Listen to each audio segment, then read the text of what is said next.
Welcome to Meaningful Vitality. Today I want to talk about a topic that I think can be so simple yet complex at the same time.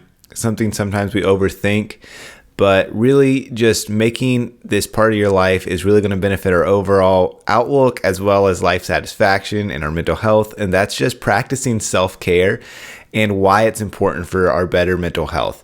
So in this video, I'm going to talk about what self-care is, how to do it, and how to get the best results for it. So first off, what is self-care? Self-care is just any kind of activity or routine or something that we add to our life that betters our mental health and takes, as it says, implies it takes care of us. And this can be something as simple as making sure we get enough sleep, taking care of our hygiene, to doing activities that are refreshing and that we enjoy that help us just feel better overall and enjoy our time, and also take care of ourselves to slow down. And this includes physical, emotional, spiritual, and social. And a little bit of an example for all these things. So physical might include getting exercised, going on a walk, doing yoga. Emotional might be journaling, doing meditation, spending time in nature, maybe playing an instrument. Social is just any time with friends or family, or even sometimes I think also just by ourselves. That's really important to kind of just get away from people if we need to. And then also spiritual, if that's part of your life, could be really meditating, doing any kind of prayer or journal. And I think that's so important too, just to realize that there's things out there that are bigger than us, including just the world that we live in. And making sure that this is part of your life, you're going to have better results, you're going to have better mental health overall. So making sure that we do these things, slowing down.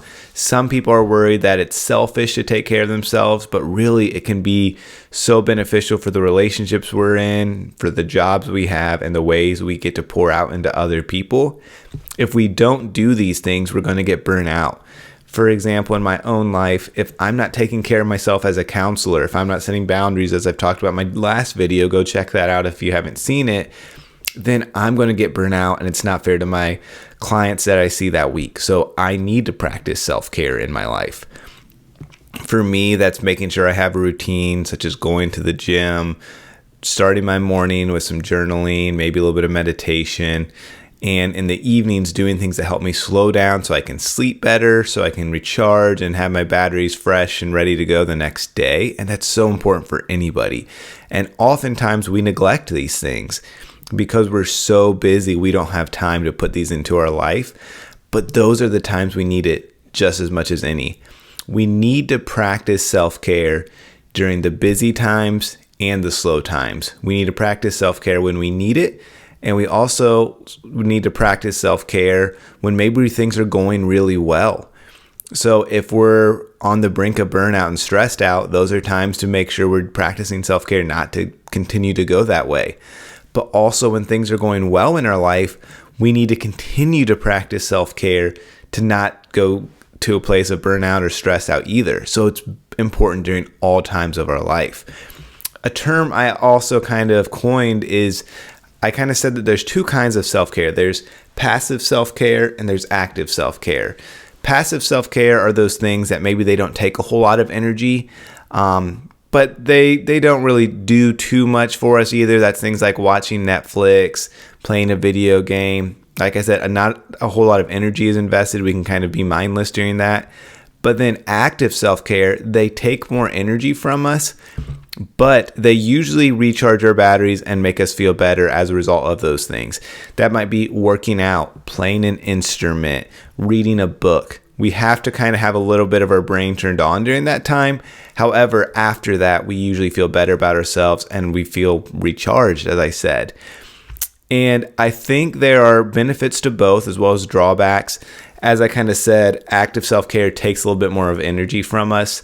So we need to kind of maybe have a little bit more gas in the tank when we do those things. I know for myself, it's hard for me to maybe read a book after I had a really busy day or a really busy week. And I love reading. So that's kind of the drawback there, is I kind of have to have a little bit of energy to do that. And the drawbacks of passive self-care is we usually aren't as recharged, as I said, after that. There's nothing wrong with that. I love watching my shows on Netflix. I love playing video games at times. However, if I were to only do those things, I probably would just get burnt out and actually find a way to escape into those things and avoid certain conflicts in my life or avoid things that I need to be doing. So making sure that is a part of your life. Like I said, some examples of active self-care, journaling, meditation, just things that are so important in general. But it's okay to kind of turn your brain off sometimes and just kind of enjoy the moment and not have to think, especially after a busy day or a busy week. So it's looking for balance, and it's all about balance in your life and making sure these are just part of your routine that we naturally gravitate towards. For myself, I make some of these a routine in my life. I go to the gym most days before work. My gym bag is packed the night before. My lunch is packed the night before. So it's so easy for me to get there. So setting yourself up for success in these things is important too. Also, maybe putting boundaries in place to not go to those mind-numbing activities as much. Things such as scrolling on TikTok or Instagram. I have locks on my phone so that after a certain amount of time, it locks me out of those apps. Those are okay, and I use those sometimes for work and a little bit of entertainment purposes. But I know after a certain amount of time, I don't feel any better about myself. It doesn't make me a better person, counselor, friend, husband, spending hours on there, because that's not beneficial self-care. I would even say that's really not even passive self-care. That's just mind-numbing, something you do when you don't have the energy to do anything else. So be careful with some of those things. And there are barriers that we need to overcome when it comes to practicing self-care. That's time, that's money, that's motivation. Sometimes it's harder during our weeks to make sure we have enough time to practice self-care. So we need to make sure we put those in, we remove those barriers, and set time to do those things. Some people say they don't have money to do certain tasks that are beneficial for them, and that may be true. Maybe you don't have money for a gym membership or to go do some of those things that you really enjoy. If it's an expensive hobby, such as golf or something like that, well, then maybe you can do some other things instead. Instead of playing golf, maybe you can go on a walk. Maybe you can do some journaling. There are some free options out there that I think are just as important. And when we lack motivation, if we need self-care, sometimes we're already burnt out or stressed out, so it's hard to find the motivation to do those things. And that's why I said make sure that you make them as easy as possible to do, so you're more likely to follow through with some of those things. And just talking about what self-care is and making sure that you reflect in your own life of what that looks like. I could tell you all the things I do, and I kind of mentioned a few of them, but they might be different for you, and that's completely okay. And these are things that you need to do no matter what, because you're going to find the benefits. We need to put this into our life. I think we all talk about self-care and we talk about the importance of it. However, we don't put it into practice as much as we should. And I think we're going to have lower rates of anxiety and depression. And the research really supports this if we do these things. And remember, the small things matter too. Some people and clients I've worked with, or friends I've talked to, maybe they say, well, I got too busy. I didn't have time to go to the gym for 2 hours. Okay, well, don't go to the gym for 2 hours. Go for a half hour. Or they're like, yeah, I usually go on a walk for an hour after work, but I worked late, so I didn't get to go on a walk. Well, 5 minutes or 15 minutes is better than nothing.